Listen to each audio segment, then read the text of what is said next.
mamatay para sa ideya. Pinapahayag ko na ang pagsisimula ng armadong himagsik. Mabuhay ang Pilipinas!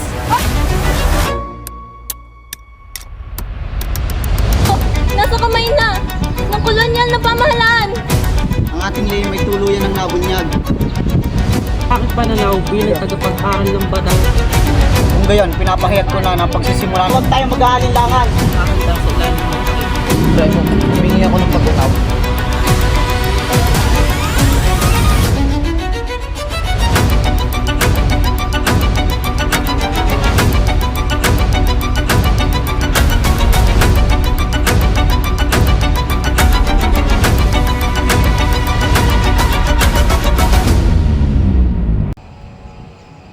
Pambihira ka, Honorata.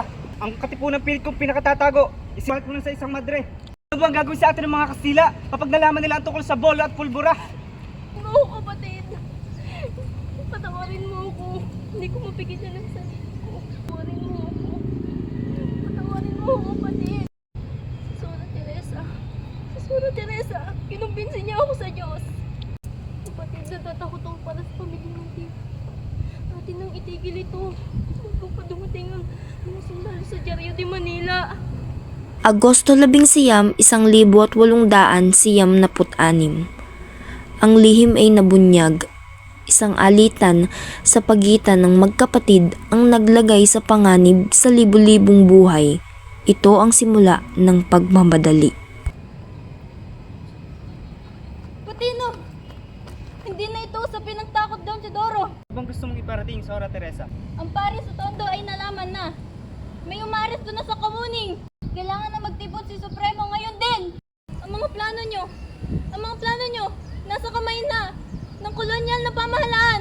At dahil sa pagkakabunyag na ito, hindi na nakapaghintay si Bonifacio. Ang pagtitipon na nakaplano sana sa huli ng buwan ay isinagawa agad sa Pugad Lawin.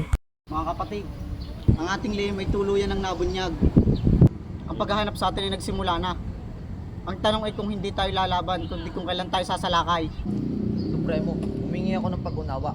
Ang ating plano ay para sa ating buong kapuluan. Wala pa tayong sapat na bala. Ang mga kapatid natin sa Cavite ay hindi pa handa. Kung mag-aalsa tayo ngayon, mauwi lamang ito sa malaking patayan. Mali ang paghanda, mali ang oras. Si Isidoro Plata ay may punto. Ang revolusyon ay nangangailangan ng estruktura, hindi lamang damdamin. Ang aking pananaw bilang tagapag-aral ng batas ay mas makabubuti kung tayo magpapatuloy sa reforma habang tayo naghahanda sa ilalim ng takip. Mabini, Plata, mga Kastila na ang nagpapapatay sa atin. Mga kamag-anak na ang nabilanggo. Hintayin pa ba natin na sila ang pumutol sa ating mga leeg bago tayo gumanti? Tama si Masangkay. Ang pag-aresto kay ay nagpapakita na wala ng panahon para sa diplomasya. Hindi na tayo maghihintay.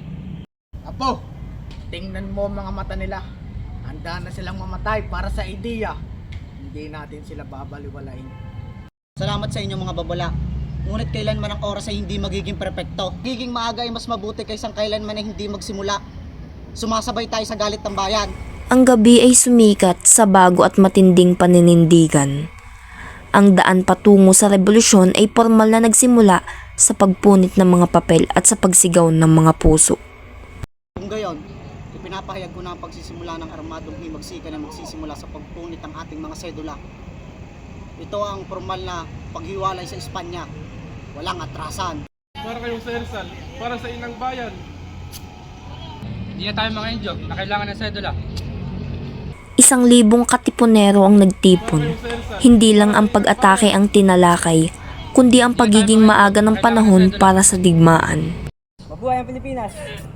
Mabuhay!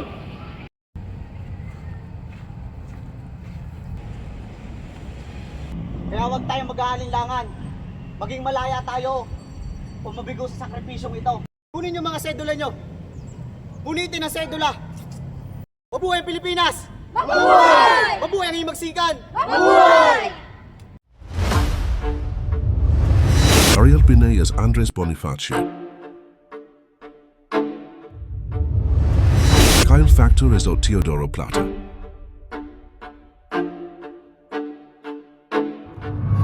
Sherilyn Magtibay as Guillermo Masangkay. Justin Miles Cuja as Ponte Emilio Jacinto.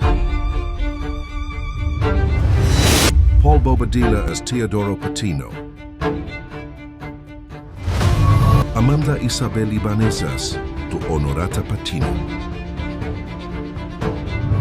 Angelica Patalingug as Dot Sora Teresa, Matthew Dotado as Procapio Bonifacio,